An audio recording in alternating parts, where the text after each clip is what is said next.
Bonjour, bon début de semaine déjà, vous qui nous suivez en ce net moment. Doudou Montiri au micro et à la réalisation Moro Njambé, coordination Romain Makonda. Nous n'oublions pas aussi Rick Moffé à l'exploitation, pourquoi pas Christian Banjolo aussi. Il y a des merci Kifou, donc tous les exploitants sont là, comme d'habitude, pour une émission qui nécessairement vous fera du bien et dans les cadres aussi de vous informer, vous détendre, pourquoi pas aussi vous former. Merci à notre très cher caméraman devant moi, Bob Nzamba, il y a aussi Shadrach, oui, bien des bonnes choses à vous, et tous d'autres amis qui sont là, qui nous aident pour bien travailler. Nous tenons là aussi à saluer notre DG, Stéphane Kitoutou-Léantois, et tout le personnel de CCTV Radio Liberté, Kinshasa, Ralik. Voilà, alors nous aurons aujourd'hui juste deux rubriques. Donc la toute première, c'est bel et bien le sujet du jour. Et la seconde rubrique sera plus ou moins, en fait, ça sera incorporé dans la première grandes affiches, Sagesse d'Nsingi Pouloulou.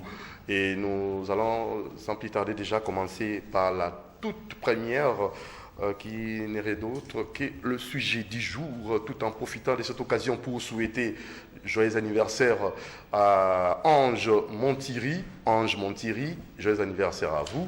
Vous qui nous suivez de quelque part, donc courage, sagesse et beaucoup de persévérance. La vie n'est pas facile, hein, donc il faut nécessairement faire en sorte que vous puissiez vous en sortir, hein, c'est comme ça. Hein, donc il n'y a pas de repas gratuits dans la vie, donc il n'y a pas de repas gratuits, il faut beaucoup travailler.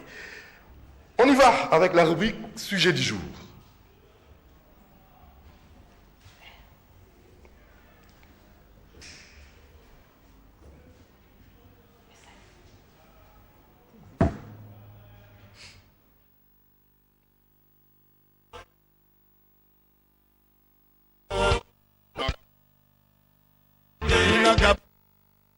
Nigeria makambo, Liberia makambo, Dosala nungo, mukili pasi, nalingi nalobaka sina ikobanga nungo.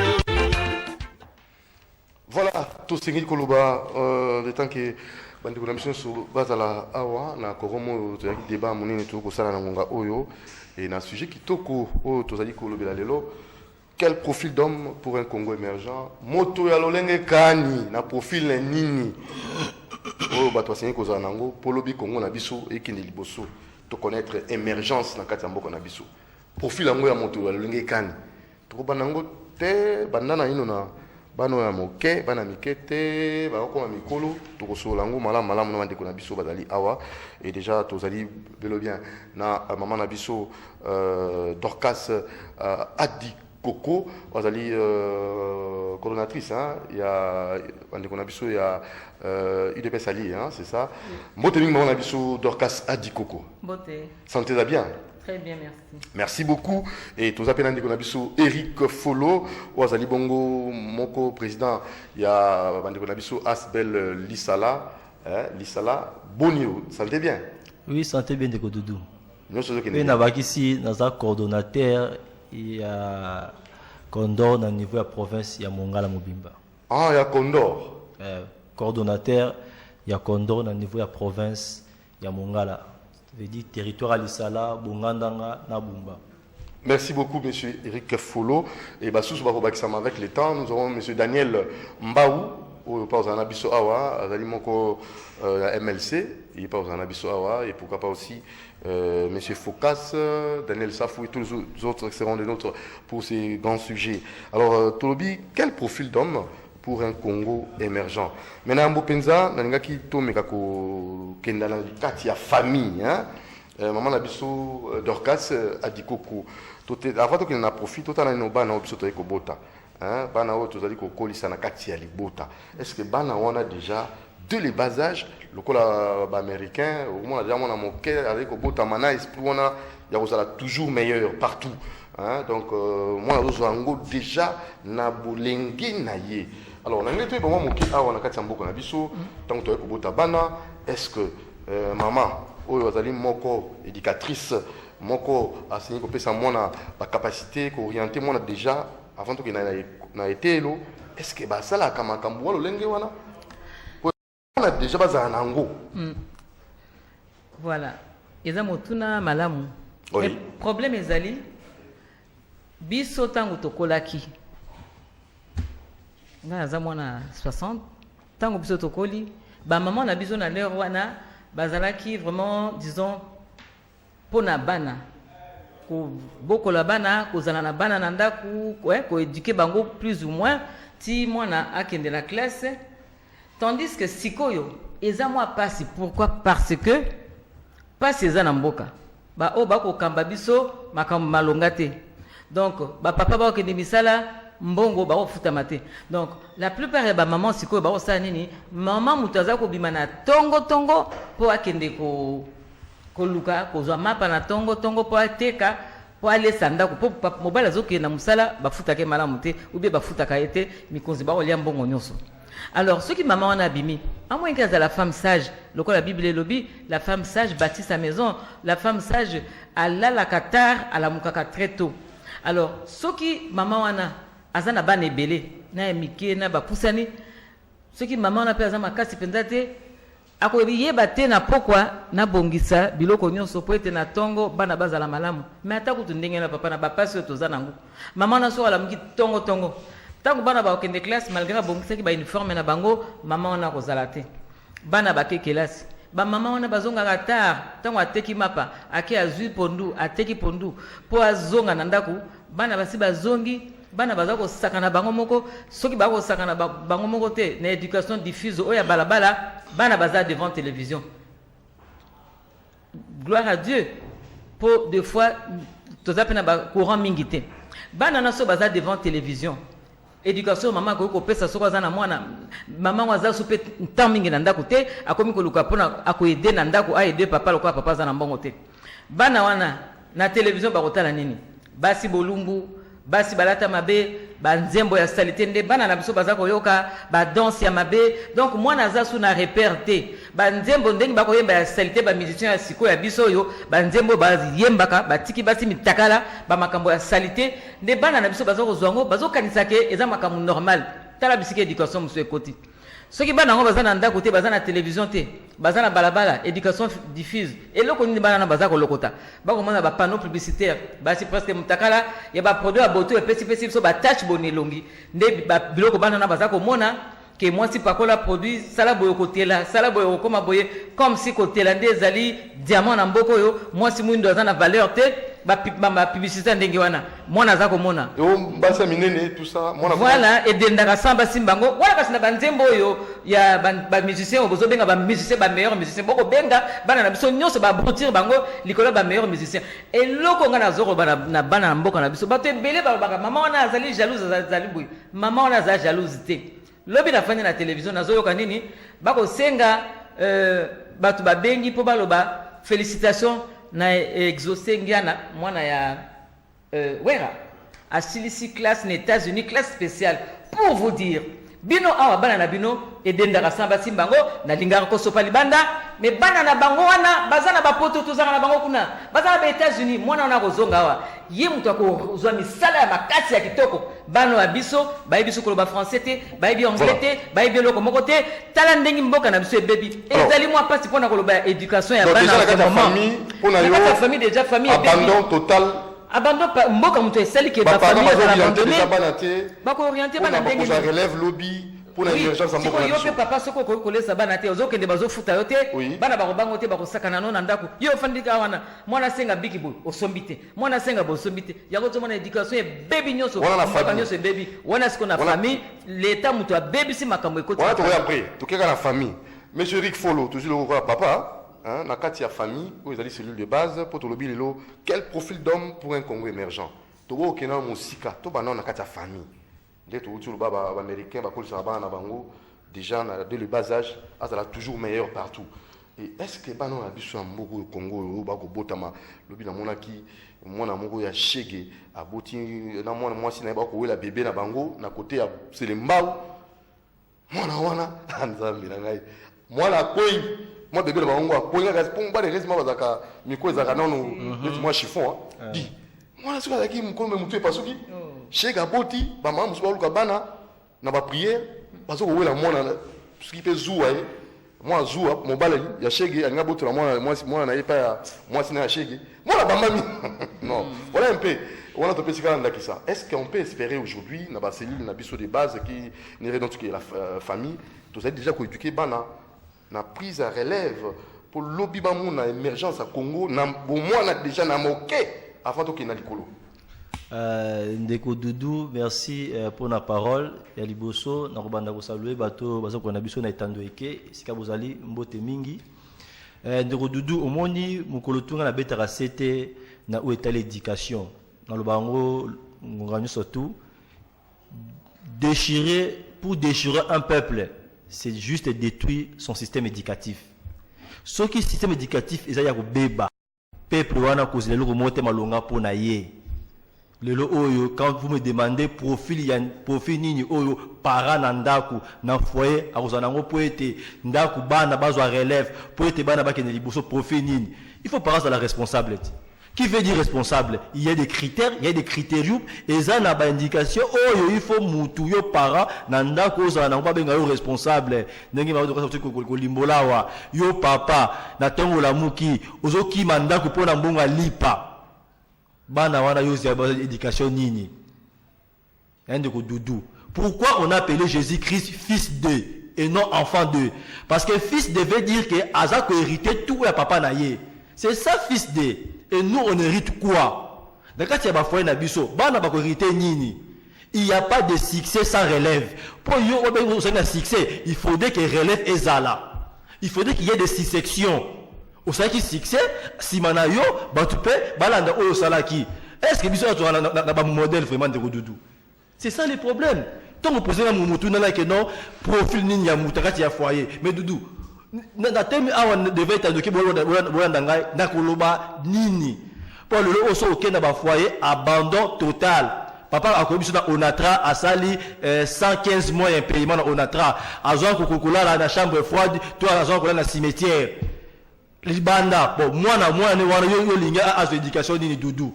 Yo linga à relève nini. Ndeko Doudou, l'État a pour beaucoup de choses qui se passent aujourd'hui au pays. Ils ont la façon ils ont la façon de conscientiser l'État. Bantu on a charge wana ministère social, il y a travail. Ils ont la façon de biso ya ko que non, bota lenge peuple azokende. Bota la passe ya population, bota ndebo détruire éducation, bota ndenge bo détruire jeunesse parce que lobby to zoba chege na pays en tête. Après 50 ans ndenge nini. Ces enfants to benga ba chege, bon ça va pas majeur non? Bona oyo mona kona balabala wana après 30 ans, a combien majeur? Il peut réclamer que non, on a peine à postuler. Parce que ils ont 20 € postulés. On a peine à postuler. On a peine à yébani. Yébisangay. Tu reçois un cowboy dans la tête du pays après 30 ans, 40 ans. Parce qu'aujourd'hui, on ne prépare pas notre relève. Vous avez su, après 30 ans, pays haut, ma chérie, on va diriger pays haut. Parce que Bissoboko, tu dois préparer le remonter comme relève. On a répété, quand tu fais des succès, quand vous avez un succès, il faut aussi préparer la succession et l'andayo. Capital merci. Alors on a tout le monde la famille toke sikoyo na bitelo to bani na école maternelle primaire to sangisa secondaire na universitaire non surtout sangisa on peut gagner temps tout nous te bon moquer quel profil d'homme pour un Congo émergent bana on va autant en école maternelle baki na primaire, baki na secondaire, baki na universitaire, et tiens, basi c'est que là si bazui, ba diplôme na bango. Est-ce que baza déjà bien préparé pour ça, pour lobby ba mon na motu na bango, baza na makanisi wana ya Congo et comme émergent. Est-ce que terrain wana ils ont déjà préparé pour la tina likambo. Maman Dorcas coordonnatrice à bande konabiso ya IDPS. Oui. Bana wana surtout bano ya l'auto mettons pour quelle école maternelle ça fait il y a 15 ans 16 ans bana wana totaka 20 ans eza moi passe pona nini mwana nyonso tango aza kokola alingaka kozala na modèle na ye tango zokola tango bando comprendre makambo bon nanda ko déjà to lobby parents azana tenter pona nini passe siko mwana komi na tango na classe ngai na lobaka ke na première année primaire nde nazora décision na lobi ke ngana kozala maîtresse à classe. Pourquoi? Parce que maîtresse oyo ngana azali komona liboso na ngana atene de Kalina madame Julienne nebite soko azaka psycho mais ce que moi na que des classes lelo tala na nuka ndingi maîtresse azali ozomona maîtresse fatiguée maîtresse ozomona na nzala maîtresse ye moko azolakisa ke atiki ba problème na ndako ba problème nini musala za kosala ba kufute soki 70 000 francs 70 000 francs na soki ba $50 disons na $50 okosala nango nini okofuta loyer combien ozape na bana il faut foutre la classe ozali moyen osombali puta malongi ezali te siko bana wa biso école maternelle wana ekoma mingi na ba école maternelle na ba école primaire bana bakoya na ba papier toilette kombo tout ça travail manuel biso toza kosala des fois bokoya na plante moko bokoni ou bien nini ekoma il faut ya na savon verre à l'eau so sukali pona kopesa ba maîtresse tango déjà moi nazomona kopesi maîtresse na mitu ya bana wana bolongola bango que un jour il pas à la molakisi donc na mutu na yepenze longwe parce que akoko zoye comme modèle te azo moni ndenge azo fanda évasive azako ko rêver azako kanisa ke tamu na kozonga na ndako bana nanga bakolia nini na kolamba nini oya na tikaki malade na kofuta na hôpital nini donc passe les sous na école sikoyo balobaka l'homme ne donne que ce qu'il a mais sikoyo yo ozana ba problème ozana pasi ozana ba difficulté qu'est-ce que tu vas transmettre à tes enfants que ba problème no que ba pasi na yo que ba difficulté wana. Donc moi j'ai un modèle on a type d'homme on a yamoté donc une école primaire secondaire et puis na humanité comme un diplôme d'état ko somba donc bazo mon ndenge bazo somba ba diplôme d'état tant que moi na za ko somba tant za ko somba donc à déclasser déjà bateau bazali bosone des fois il moko yebiki na motema ne keli comme nazo ça les ama mais comment à ko déclasser bateau wana baza ba type d'homme ya ko rolanda te donc une université et comment ba point sexuellement transmissible ba point sexuellement transmissible yo tangi malamuté oyebi fena malamuté sikoyo yo type d'homme nini yo kozala na mboko donc ozomona kaka to kende de mbeba ko banda na ndaku to kene école to ke tina ba université mbeba na mbeba kaka pona koloba ke to bomi mboka na biso Congo donc Congo esili il faut to luka to rebâtir ngo nazana parole na 1995 Tshisekedi wa Mulumba ebisaka ngai alobi bitumbo to ko bunda lelo eza pona biso to bénéficier nango te parce que eza la biso eza la génération na ye ezali ya ngai eza ya bana nanga nyonso se bebi bana nyonso nazo tango makambo ba dimina makambo ya mabe ba moni na ndenge ba mikonzi ba ko somba ba diplôme ba moni na ndenge ke diplôme koma nango ko tekama donc eloko moko modèle moko ezali te il faut peut-être wana musala makasi ya kosala pona ko nettoyer cerveau ya bana na biso po ba bebi sele biso bana na mboka na biso Congo ba komé ko sala ba publicité ya bière bouchon ya bière ba peso tricot bouchon ya bière ok ko gratter ba peso soso bouchon ya bière ba peso bière mususu na poto mama ezala raté na poto kutu alcool mwana mineur akoko kota te na magasin somba alcool awa kozwa mwana kamata mbongo kende osombelanga nkoi kamata mbongo osombelanga premier school mwana muke akoki kende mineur kosomba masanga te ni cigarette donc basala kango donc na ekoko sala matende ngi awa ezali ya publicité tongo midi pourquoi boza ko tiaba na mutu na bino ke eloko makasi soki na melibière ndena ko makasi na ba publicité wana mboko ba Congo bobi bengi intellectuel bofandi eloko makasi bière mwana ko banini soki na melibière na ko makasi ba broutir biso bana bo bomeli biso bana na biso maele sili ba ko ba cirrhose des fois donc ba komi toujours et sili alcool ba kansela ko fandi kaka na makambo ya sexe na ba sexe na publicité au sangisi sexe au sangisi masanga publicité ba danse mais la totale bana nyonso na ba inceste leur nyonso ba viol leur nyonso yango ngana lobaki ngana okende ko koma avocat ya bana mibali pourquoi avocat bana mibali na ko kotela bango poso okena ba kacho belebele bana mbeli bazawa na basali ni ba violer mais ba violer tendenge nini na mboko yo publicité ya masanga ofungola télévision zenga maketo bako ningisa bat maketo mama soko na sima publicité à bière tango ameli abini alangwe mi finalement akosala nini ali mwana ndeko no zana ndako ba viol na bandako ngana kotela bana mbele bazana ba circonstances atténuantes l'état moyinyelo ba Franck Diongo l'état mutazo boma biso ba makambo zotika ba censure ezate ba nzembo ya mabe ba masanga allez c'est la totale boko boma mboka consciemment. Quel profil d'homme pour un Congo émergent ndeko mo amoninga na ko préparer émission tuninga du montiri yo ba sujet na oyo exact sujet ya made in Congo to sala ngona Afrique du Sud to na mboka mususu kaka Congo. Quel profil d'homme pour un Congo émergent habitant to ko sala ba to kanzaka mabete to linga pe ko espérer lobby makambo changer na kata mboka na biso to bakisi ndeko na biso Daniel Mbau wazali bongo moko na kati cadre na MLC Et tokolinga ko sala moi petit rappel na sujet où tu kolobelawa quel profil d'homme pour un Congo émergent. To mande quand on a kati ya famille est-ce que tant to kolisa bana to kolisa bango na optique wana que lobby ba ba ko zo relève pe ba sala ete Congo comme émergent to ke na école to ke na université to ke sika oyo na yo longo pour na o meka sala moi de façon un peu résumée point de vue na yo concernant ces problèmes là. Bonjour d'abord. Bonjour, bonjour. Quel profil d'homme pour un Congo émergent? D'abord, la famille n'a biso. Merci pour la parole. Boyebi okolanga que famille est la cellule de base de la société. So l'éducation familiale est ratée, nyosto toko ça na société resimba société. Profil d'homme, il faut commencer d'abord par quel type de Congolais. Avant la famille, avant l'école, avant l'institution, avant comme la République. Il faut avoir quel type de Congolais. Ce qui me fait mal, ça n'a pas si de mon tir dans Mboka, ne vont pas un profil de citoyenneté. Est-ce qu'il faut tout discuter sur contenu sémantique en termes simples? Et là, on doit entendre par citoyenneté congolaise. À ce moment, quel profil d'homme, pour quel type de famille, pour quel type d'école, pour quel type d'université, pour quel type de société et pour quel type de république. Si on est avec un citoyen américain, il sait ce que c'est un américain. Le logo congolais, c'est Sony. Le congolais, c'est la 7e roue à carrosse. On est en français. Congolais, c'est clochardisé. Congolais, c'est par-ci par dernièrement, autant mon vidéo, mon somme en Afrique du Sud. Congolais, va battre parce que Congolais, c'est un nyongo.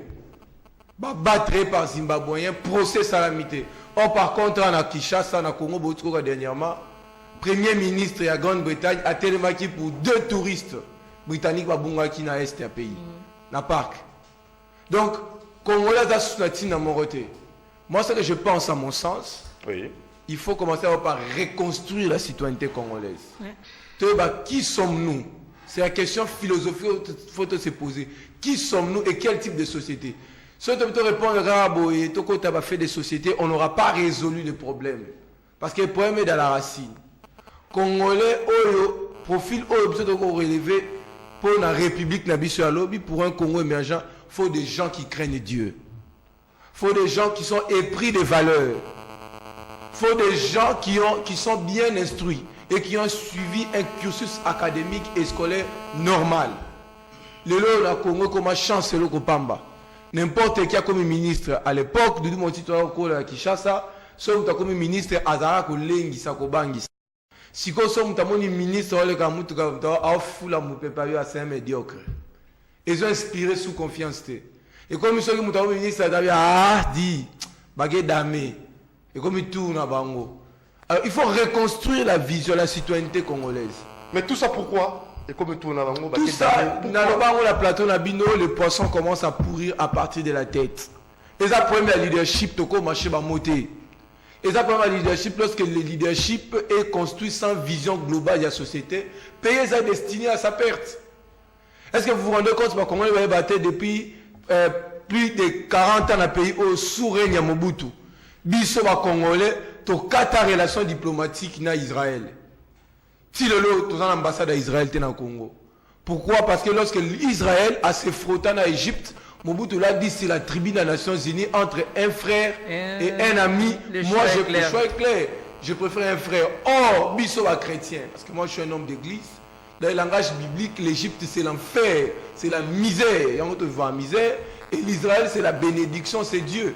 Je profite de le dire sur votre plateau parce qu'aujourd'hui, c'est le 14 mai.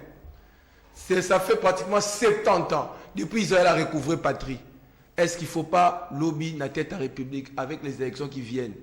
Des gens qui ont des valeurs chrétiennes.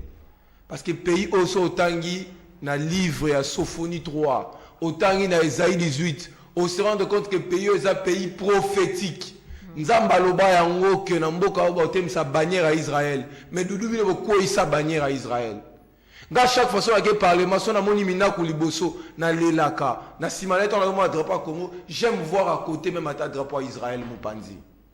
Le problème du Congo est à la racine. Il faut commencer à recréer les types de Congolais. Un Congolais valeureux, un Congolais chrétien. Mais maintenant, quand on va la laïcité, mais un Congolais chrétien, est-ce que pasteur Alelo, homme de Dieu, cause un modèle, est-ce que bazali potobai pour qu'il na volé pe église est-ce que l'église doit permettre à ce que ba tout temps bazoya bazo makanisi le banzambe ba côté bango ba soit Congo na biso lobi ba me mango na ndenge ya émergence est-ce qu'il y a encore des pasteurs modèles s'il te plaît monsieur Mbao toko qui jamais qu'on construit idéal si société idéale n'a pas pasteur idéaux ceux qui mboka eza construire sur un océan de pauvreté.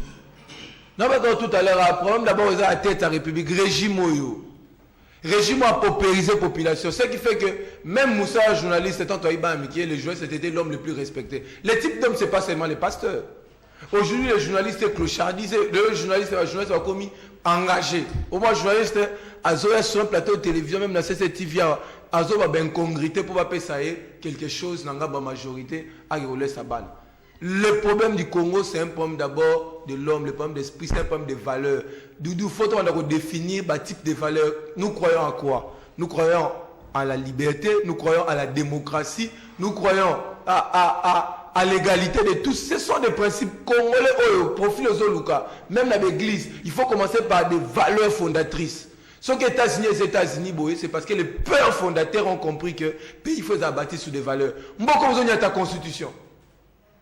Mboko vous avez la démocratie. Mboko vous avez respecté l'homme. Alors, quel profil d'homme que vous voulez? Naturellement, Mboko est toujours à niveau assez. Parce que les valeurs ne sont pas respectées. Et puis, Boligny, tout n'a pas question de pasteur. Boligny va pasteur, va pasteur aux autres comme un bon ça. Ok. Merci Didier Daniel Mbaou. Tokei est pas Focas. Focas, c'est un politologue. Jean Micro. Focas, quel profil d'homme pour un Congo émergent? Oui, moi, Mouké Nareta. Avant tout, je vais Vetter, Moron Jambé.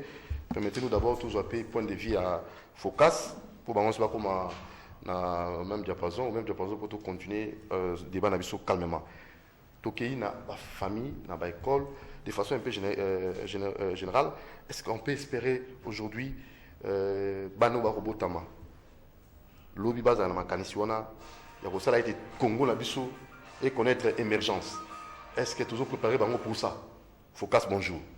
Bonjour, monsieur Doudou Montiri. Oui. Je m'excuse pour les petits retards. Pas de problème. Mais je suis avec vous pour répondre à vos questions. Nalingi na lobana mokuse boye. Émergence, ezali terme moko technique. Émergence, ezali terme moko scientifique. Mokili Mobimba, où on a parlé émergence, baloba émergence parce que bayebaka c'est que c'est émergence. Parce que le plus grand problème d'abord, il faut connaître émergence yango et zanini et comment y arriver. Qu'est-ce qu'il faut? C'est ça le plus grand problème. Mais awa nazolingana tal selo komoko.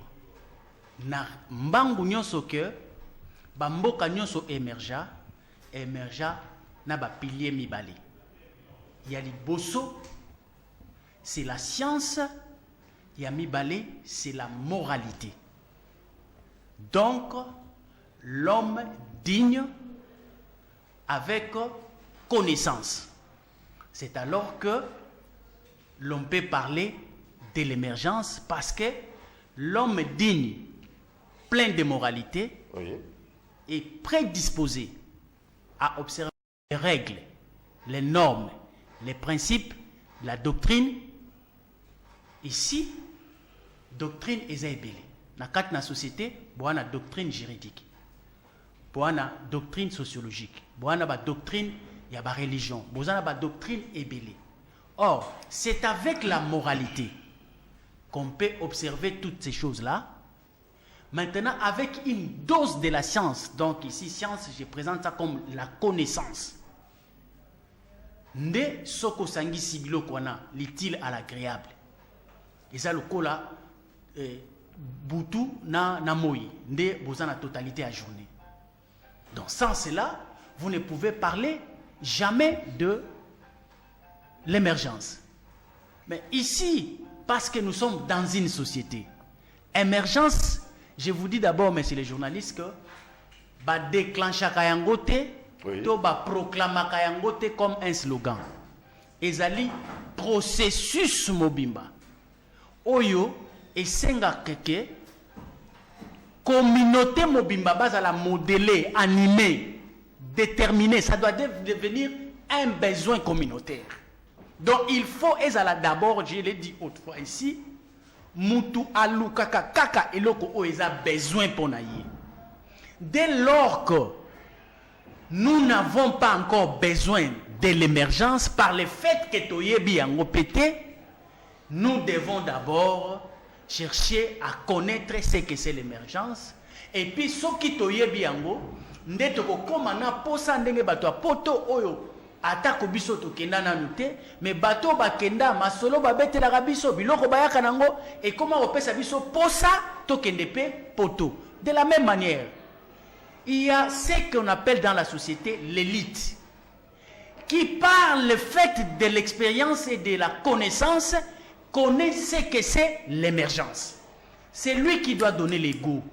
Il donne des orientations sous forme d'une vision. Alors, pas absurde, programmé, quantifié, étalé sur un programme comme un calendrier. Boyebi que jour tel to sala boye jour tel ekozala boye jour tel ekozala. Mais ba babandaka makanisi wana ni initiation à la citoyenneté, wana no sozalika yango te ko la. Initiation à la citoyenneté eza malamu pour préparer bas citoyens bazala digne d'être des fils du pays, bazala na capacité ya ko développer ba valeur na kat na bango parce que émergence ezali et cause à la besoin ya mutu mon côté et cause à la parce que ce qui ezali batuzali ko croire que émergence ezali une affaire de politique d'un groupe d'individus, je vous dis que nous n'y arriverons jamais. OK. Il faut que babengi yango na science politique la socialisation. Donc une remise en question que nous puissions d'abord par l'impulsion d'une vision. Parce que la société nyonso. Non, je ne ramène pas les débats au niveau des individus. Oui. Mais na lingi kolobake, na société nyonso, ba éclairé bazalaka, ba savant bazalaka, ba connaisseur bazalaka, o ba bengaka ba élite. Maintenant, il faut que aux élites o ba bengi ya ba savant, aux élites culturelles, aux élites politiques, aux élites ya religion, aux élites na sport, aux élites donc ba élite bazala. Ba modèle bazala. Ba modèle wana. Est-ce que bazali na mboka na biso point d'interrogation, est-ce que bazali? Certainement bazali, peut-être. Problème ekoki kozala. Il y a détection na bango. Problème ekoki kozala, peut-être il y a engagement na bango. Parce que aujourd'hui vous allez remarquer Tozali Naba Oyabouania et Belé, mais qui ont démissionné. Je vous dis que nous sommes dans le monde de des universités. Toyebi que Tozali Naba éminent professeur. Mais démissionnant. C'est-à-dire que alors, de la même manière. Ça c'est un grand débat trop qui est même 3 heures du temps pour nous timing tout ça lango futu lingato ça la moi synthèse. To qu'est-ce qu'on a la parti politique pour nous Bozali Baïke, il y a politologue, M. Daniel Lomba, ou à la MLC, et M. Rick Folo, qui est à la Condor, bien qu'il n'y ait pas qui est Asbel Lissala, Debout Lissala. Maman Abisso, ou à UDPS, donc présidente coordonnatrice, il y a allié, Maman Adikoko Dorcas. Est-ce que le parti politique, parce qu'on travaille dans l'optique où on a Congo à l'émergent, est-ce que Bango a une formation dans le parti politique, Bango a formé Bango, tout est dans la conquête, il y a pouvoir. Non. Remise en question, il faut nous et Salema considérer l'État, donc société Oyo, comme un tout, un élément. Avant que Toyako comme à un niveau, il y a que dissocier en termes, il y a l'État et ses partenaires. Parce que parti politique, c'est un partenaire de l'État. Église, partenaire de l'État. Université, école, partenaire de l'État. Ba partenaire Wanande, en réalité, bazali na mission. Oyo, l'État a fait sa bango pour lui produire des bons citoyens. Vous prenez la famille. La famille, c'est un partenaire de l'État parce que c'est lui qui produit bana ya malamu par l'éducation. Aucune école primaire va soumettre à enseignement et à instruction pour que quand l'église est à côté, voilà, l'église a une responsabilité. Donc l'église tant que est à côté à mutu, est à côté ça est valeur. Famille tant que est à côté à mutu, est à côté ça est valeur. Tant que mutu on a pas valeur na école, à quelque chose instruction malamu, na université a eu instruction malamu, à quelle na ba association a eu encadrement malamu. À quel parti politique ayé ko préparer sikoyo pour que azala digne ya ko kota na action. Alors ma parti politique na biso ça la oui ou non? J'ai dit très rapidement parce que ce qui to lingi to lobela en termes de pourcentage parce que les résultats, parce que moi je peux accepter, mais les résultats sont têtus, les faits sont là que parti na biso et salaka musala wana. OK, Daniel Mbao, MLC. Parti politique bazali ko préparer ndeko bazali na kata militant na bango dans le sens ya ko sala été lobby congolais émergent to baza ko se limiter quand na course au pouvoir to conquête. Bien, le problème c'est quoi? Il faut te ko particulariser hein. Et ça parti politique union surtout les autres travailler pour la édification il y a population pour la formation à l'élite. Parce que toutes ces plates de vérité, tu vas créer une notion de parti politique, tu vas tanguer sa mission à parti politique, comme Moïse divergé, tu ça une mission classique à parti politique. Parti politique a un objectif qui a été à conquête, c'est exercice à pouvoir, à maintien à pouvoir, mais parti politique a un objectif, il y a formation des élites et encadrement des masses. Et même concept sur la clair et lobby était les partis politiques concourent à l'expression du suffrage. Ça veut dire qu'ils ont compétition pour l'élection, mais les partis politiques participent à l'éveil de la conscience nationale. Donc sur ces points-là, il y a des partis politiques comme le mouvement de libération du Congo et ça va matinée politique et formaka au fur et à mesure et puis éthique en n'importe qui était sur le terrain. Donc sur le terrain même dans le cadre de gestion il y a choses publiques. C'est-à-dire que là tout le monde déjà tu as été sérieusement bien taillé. Mais le problème c'est quoi? Mouvement il fallait dans la holistique et globale.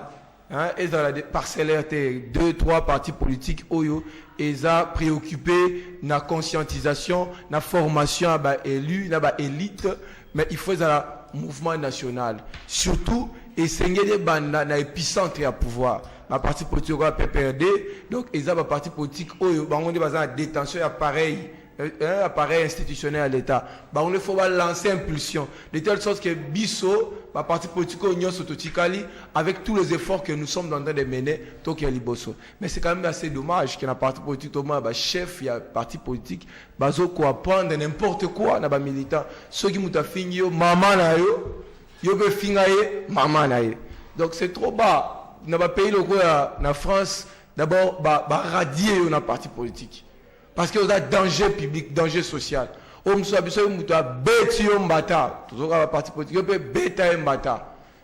pas sérieux. Parti politique, il y a brigands politiques qui ont formé des délinquants. Non. Les partis politiques concourent à l'expression du suffrage. Mais dans le qui boye. Marambi a formé élite. Et ben nous une vision politique. Il faudra vision politique unanimement partagée. J'ai parlé une fois sur votre plateau, dans la règle, il y a 3 V. Premier V, vision politique. Deuxième V, non seulement il faut qu'il y ait vision, il faut qu'il y ait une volonté politique. Et troisième V, c'est le vecteur de l'accompagnement à la vision politique ou à la concrétisation de la vision politique. Ça veut dire qu'il y a une vision, il faut qu'à la tête de la République, qu'il y ait des gens éclairés. Au sommet à l'État, sur la scène internationale, type ya profil ya état surtout pour définir type ya profil ya état nabiso. Sur la scène internationale, je crois vous a étonné, états ont mérité épithète et belé. Il y a des états qu'on appelle aujourd'hui puissants parce qu'il y a des hommes politiques qui ont donné un sens dans le pays où on va avoir état puissant. Nous avons des états voyous. Parce qu'on a trouvé, par exemple, l'État Afghanistan, ainsi de suite, Iran. Parce qu'on va trouver, même en Afrique, il y a beaucoup d'États voyous. On va trouver la tête de la République des barbares. Des gens qui sont prêts à la djihad. Des gens qui sont prêts au terrorisme. Et il y a même des États qu'on appelle des États massacreurs. États où citoyens. Obimi, on a ça la marche, il va Niki Yonguba. Donc, c'est à nous de donner un profil. Bon, maintenant, un instant. Oui. À nous de donner un profil pour tous les qualificatifs malam. Il y a des États aujourd'hui, à cause de la vision politique, à cause de la type d'homme dans la tête de la République, bah, comment quel type d'homme dans la tête de la République? J'arrive. Bah, des États fragiles. Oui. Des États évanescents. Même professeur, la majorité, la science politique, la vice-premier ministre, Kombone Susunani, professeur, la vice-premier ministre Mbalambala. À comment bien que la majorité a béni Congo État bébé? Bongeli a dit bien État bébé. Bamsa béni un État évanescent. Bamsa béni un État failli, Kofo béni un État qui n'existe pas. Donc, ce sont les hommes qui donnent une identité à l'État. Alors, à la tête de la République, oui. À point de mon élection calamité, même au niveau de la députation, au niveau de la commune, tout ça. Mais quel profil? Ça a moins d'accès. Pour le profil, ni monter vous en avez. Profil, comme tu as de quoi trop relevant tout à l'heure. Il faut un mouton qui craint Dieu, mais qui a étudié. Oui, qui a étudié, oui. Et qui a des valeurs. Qui a des valeurs. Ça, c'est vous. Et il faut y avoir le membre de ceux qui nous tuent dans le Congo. Tous ont des valeurs démocratiques et libérales. Excusez-moi. Ça veut dire qu'il y a démocratie. Mais nous ne savons pas quel est le sens sémantique qu'il y a derrière la démocratie. Quel est le sens sémantique? Pour peut-être pas qu'on ait un terme simple. Démocratie élimine Kolobanini parce que c'est un concept polysémique.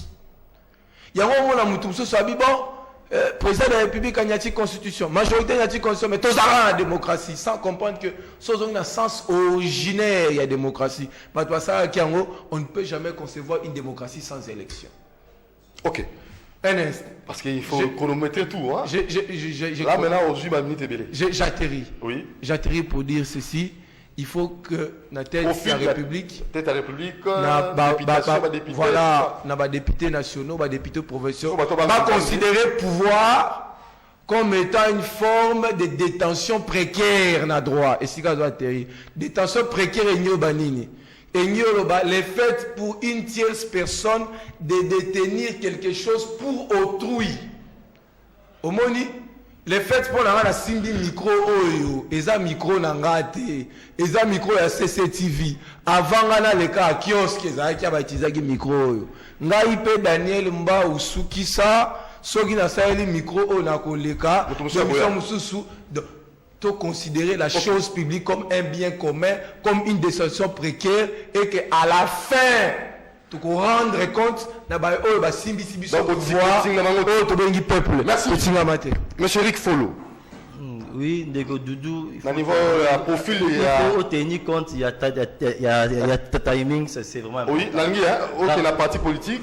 Après, profil Nini, oui, rapidement, lorsque mon frère vient de faire des révélations pour le Congo, à l'époque, Mobutu avait tenu un discours, il y a Jean qui bien était alors, entre Israël et Égypte. Moi, je me pose la question, aujourd'hui, la Chine est la grande puissance. Est-ce que ça va chrétien? Non.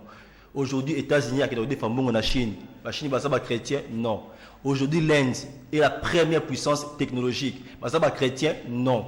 Aujourd'hui, la Libye, sous Kadhafi, il a emprunté en Afrique plus de 80 milliards de dollars américains. Est-ce que Mazaba chrétien? Non. Je pense que ceux qui payent que Liboso, ça ne demande pas seulement Mazaba chrétien ou drapeau Israël, Liboso. Là, je pense que c'est trop nous demander peut-être. Profil Yamoutou, comme candidat. Sur tous les niveaux, oui. Hein, surtout dans la logique où on a ceux qui ont un profil déjà ils ont établi dans le niveau de la constitution, dans le niveau de la loi organique, comme on a le lobby, il faut dans l'intellectuel, il faut dans le diplôme, expérience, âge, voilà. Mais ils oublient une chose. Moi, je parle de la probité morale et comportement. C'est l'élément clé. Parce que ceux qui pour on a des grands professeurs. Je pense que mon frère Otukoko énuméré qu'ils ont écrit des livres et des livres. Et quand vous lisez un livre, vous sentez que oui, Azad a le bon. Ça dit aujourd'hui, qu'est-ce qui fait que ceux qui vont chez la place, bon, ça la OSN qui va rendre utile, biso peut péter. c'est le comportement. Lorsque quelqu'un est bien éduqué, là on habite à la CT, l'éducation est différente de l'instruction. L'éducation est l'ensemble des 4 formations. Pour bien vous éduquer, il faut physiquement, moralement, religieusement et intellectuellement.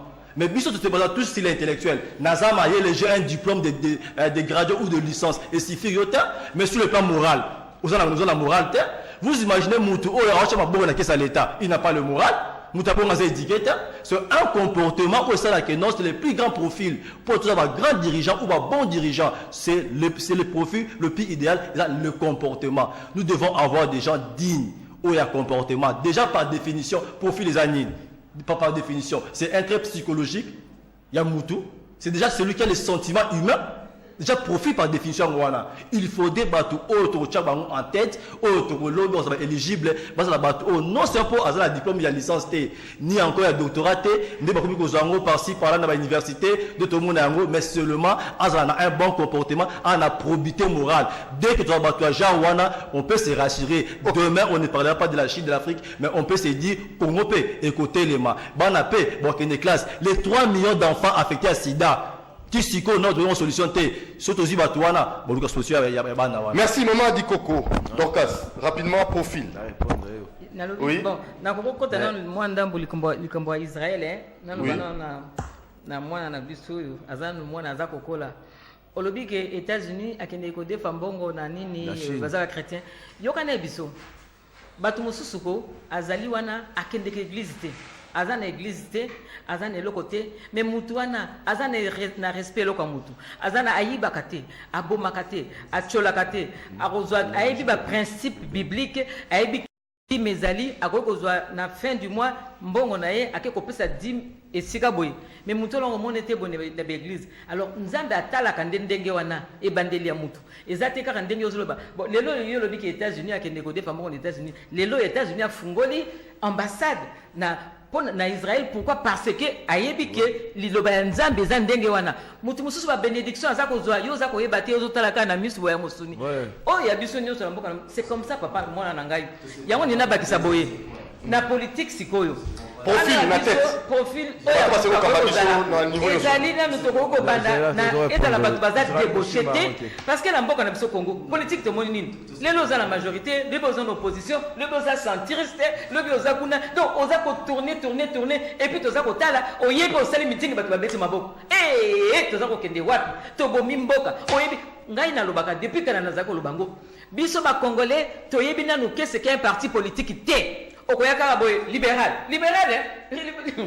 donc au sali boy nazali boy oye boy nazana gauche nazana droite donc toyebi sens ya parti politique te donc bano bazota la biso bayebi ke muto kuna zaki na opposition lelo muto aza premier ministre yoko kanti penza ozali profil ya bana na biso baza komona donc bo bebi seli biso mboka mobimba bana na biso ba yini ba politique parce que yebi ke ministre si mama bozaki na muto mikolo nyonso mama ndeni muto na za ministre akomi ko na Kabila akomi ko gumba mela Kabila boye akomi ko bane umela sisabidimbu mama likambango salimi ndenge ni moyen à expliquer banda penzi zate babima dans votre pays là il faut faire très attention. Merci. Parce que papa eko si la boyete zila na lo ba mwandabo donc profil ya mutu type ya bateau tozana bango ya liboso ko banga nzambe moyibi te parce que na mboka na biso soko yibi au défi mbongo na CPI ozongisi te okomiganga donc profil ya mutu ko la ministre te ya kotele mapenza na parti politique ko keno ba fini mamano biso to moni passe ba maman pour moi na biso tango tozokola o fingi mutu mama na yo okolia te na ndako ba ko funda yo oza ko banga ko bondela bango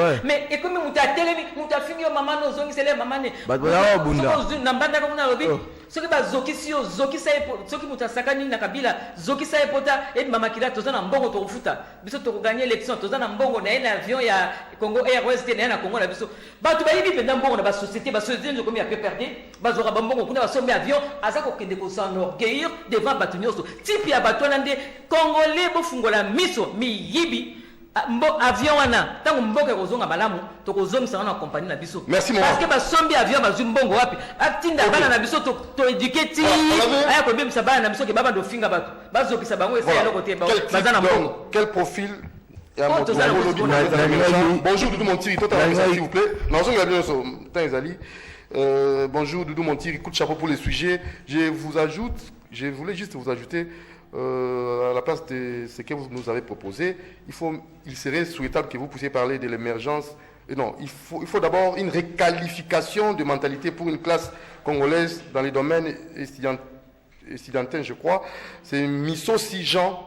Merci beaucoup. Alors, suivons d'abord ces vétérans, je crois, micro-baladeurs, l'avis de M. Ntingi Pouloulou sur les profils et en montant que vous dirigez Bissot. Juste 3 minutes.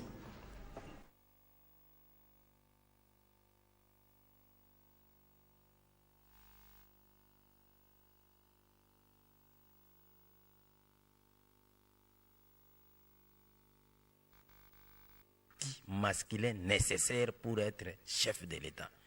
Les outils masculins nécessaires signifie niveau d'études, probité morale, deuxième élément majeur, ils allaient témoigner d'une grande philosophie sociale. Une grande philosophie sociale. Alors, ce que nous sommes balé au niveau d'études, na philosophie sociale, basani, banzete, balutu, parasoleil, ils ont témoigné niveau de la philosophie sociale. Au moment où les candidats ont été ils ont Ntingi Pouloulou, candidat idéal, et puis na cardinal Mosengo Passigna. Surtout, où est la crise, ils ont sauvé Jésus-Christ a dit pour sauver les Juifs. Il s'est appelé roi des Juifs. Pour libérer les Israélites. Desmond Tutu a libéré l'Afrique du Sud. Martin Luther King a libéré les États-Unis. Pape Jean-Paul II a libéré la Pologne.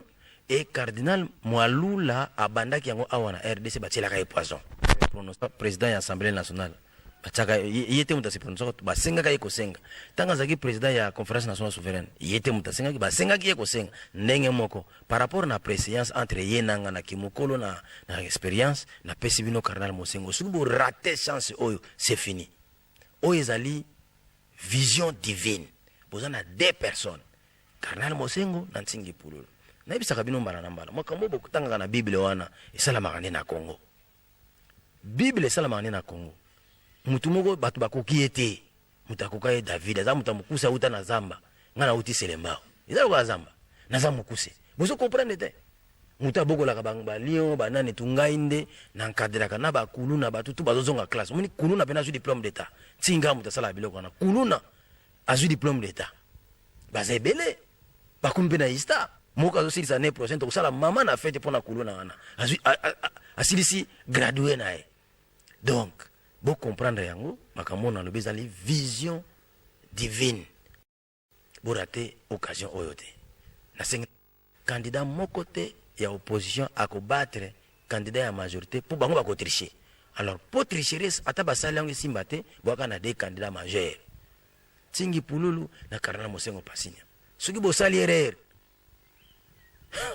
soki na ebisaka bino makama bambongo lelo dollar ekomi na combien ce qui vous sali so erreur na vision oyo etali bino ndenge monaka États-Unis émergent France émergence donc ezali nini ezali bato oyo batangi ba scientifique nde bazo développer mboka c'est la science qui développe eza coutumité mu de développer c'est la science qui développe alors il faut bozala capable ya kozwa mutu atangi un scientifique mais bino mozola na bato oyo boyebi bien que baza na problème d'abord scientifique mais bolanda bango conséquence vous n'aurez que des commerçants.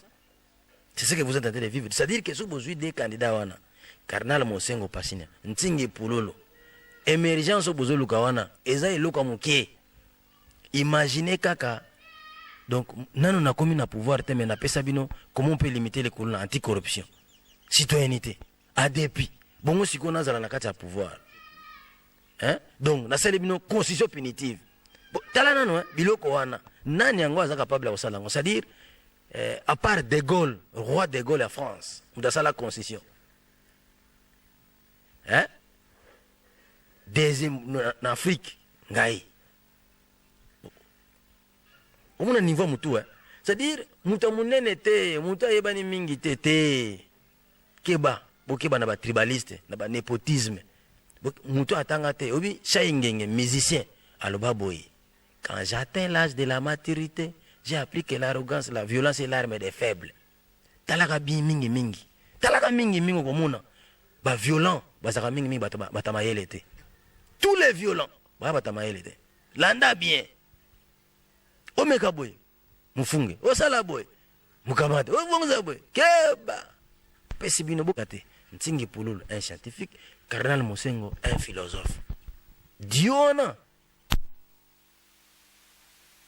Donc Ntingi Pululu, Cardinal Mosengo développement ya sir talakaga ngamoko privé mais école nanga bana batanga ko fele primaire batanga ko fele bongo soki nazwaki pouvoir ngeza ndeni milimo mabe bozoza nango ba demo ba tout ça Cardinal azana ko chasango talaka biso mibale un scientifique plus un philosophe mariage nini wana. Tu n'as rien compris. En tout cas, Médio Komoro, rapidement, bonjour monsieur Nganchi, chef coutumier. Boni. Il fallait obenga kombo wana bien. Bonjour. D'abord mbote na yo. Mbote, monsieur le journaliste. Kombo na yo. Kombo na ngai chef coutumier Ngashi. Alors, on a plateau, tout le monde est mbangu, tout le monde est vraiment, eloko ememinga na plateau, ezaka eloko moko. Rapidement. Je suis sûr na vandi na province à Kwilu, naza chef coutumier, naza jeune, mais na ki jeunesse na ngai, ba koko na ngai, ba pesanga pouvoir oyo ba pesanga pena mayele ya koloba. Oui. Na kotambola pe komona kolanda pe chaîne na monaka mutu moko vraiment azana mayele pe oyo akoki kosala likambo bien ya mwana nde etindi ngai fale na ya koluka ye kaka awa na mona ye ayokanga pe to solola mutango nani ingénieur Ntingi. Sikoyo moni na bilili yo kasala na plateau au moni na bilili. Mais souci na ngai ata na moni na elili na moni ye mais il fallait na mona ye boye oyo nazana ngo na yebisa ye. Eza nini kamongo? Omoni bato lopoto baloba personne qui ne connaît pas son origine et ses droits vide à l'oubli. To vandi na plateau bato ebele ba ingénieur bazali ba docteur ba mais lamba on a lati journaliste. Ata oza docteur otonga ngote. Oui. Ata oza soki nani otonga ngote. Mais mutu akoki kotonga eloko oyo oyo balakisaka. Merci beaucoup. Pona kosukisa? Pona kosukisa na initiative ya ingénieur Ntinga Zanango souwe nanga ezali soki azola namona yana noté oui mais tala dazo futa billet banda province ya Kwilu nini etindingao elobeli ya billet namoni kete mutu oyo azana initiative ya kitoko. OK. Merci beaucoup chef na autant comme moté pour son attaque na mabi. Alors monsieur Daniel Touna Souka en une seconde remède très rapidement. Bien, remède. Avant la zone, remède rapidement. N'a corroboré ingénieur Ntingi na Mambalobi parce que je suis moi-même homme d'église fondamentalement chrétien. De quoi Koloba, Inde, Chine et s'est développé alors que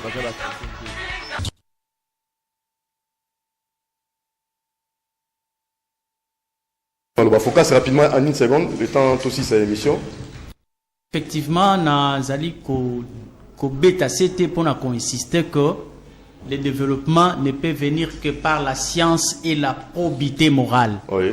Probité morale, ezali fruit à esprit ou ezali na kati na conscience na mutu. OK. Je ne vais pas me plonger dans la guerre des religions, mais par le fait que quelqu'un est capable d'être un homme de moralité, c'est l'homme qui craint son Dieu. Je ne sais pas son Dieu s'appellera qui, mais au moins, c'est celui-là qui ira au ciel. Parce qu'il ne va pas voler, il ne va pas injurier, il ne va pas détourner, il fera tout ce qui est bon pour que Dieu soit honoré.